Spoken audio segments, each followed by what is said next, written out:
এইবাৰ এগৰাকী মুছলমান যুৱতীৰ কণ্ঠত কীৰ্তন দশমৰ শংকৰ গুৰুৰ গীত।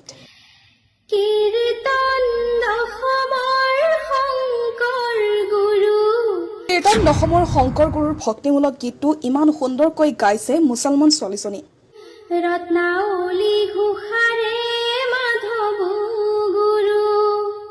ছালমা জাহানৰ এই ভক্তিমূলক গীতটো বৰ্তমান সামাজিক মাধ্যমত বহু সমাদৰ লাভ কৰিছে।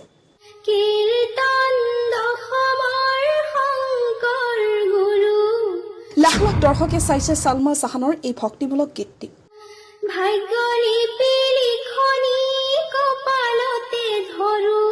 আপুনি ভক্তিমূলক গীতটো শ্বেয়াৰ কৰি সম্প্ৰীতিৰ নিদৰ্শন দাঙি ধৰক।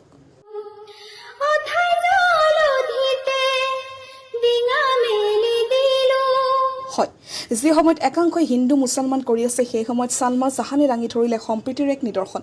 এইবাৰ মুছলমান ছোৱালী ছালমা জাহানৰ কণ্ঠত কীৰ্তন দশমৰ শংকৰ গুৰুৰ ভক্তিমূলক গীত। মুছলমান ছোৱালীৰ কণ্ঠত প্ৰাণ পাই উঠা ভক্তিমূলক গীতটো বৰ্তমান সামাজিক মাধ্যমত বহু সমাদৰ লাভ কৰিবলৈ সক্ষম হৈছে। ইতিমধ্যে ছালমা মিউজিক অফিচিয়েল পেজত আপলোড কৰা হৈছে কেইবাটাও গীত। লাখ লাখ দৰ্শকে চাইছে ছালমা জাহানৰ কণ্ঠত কীৰ্তন দশমৰ শংকৰ গুৰুৰ ভক্তিমূলক গীতটো।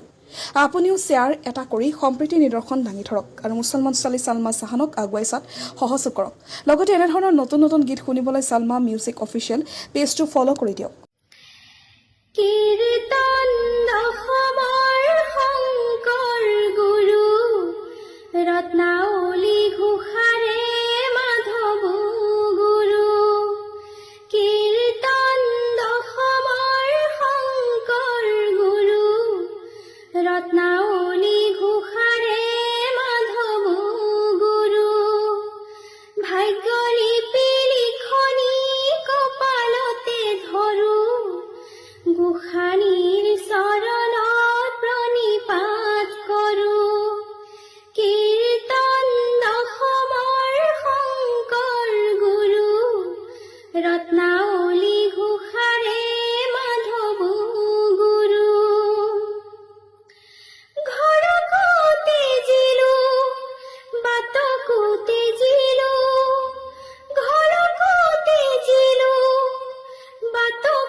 Ratnauli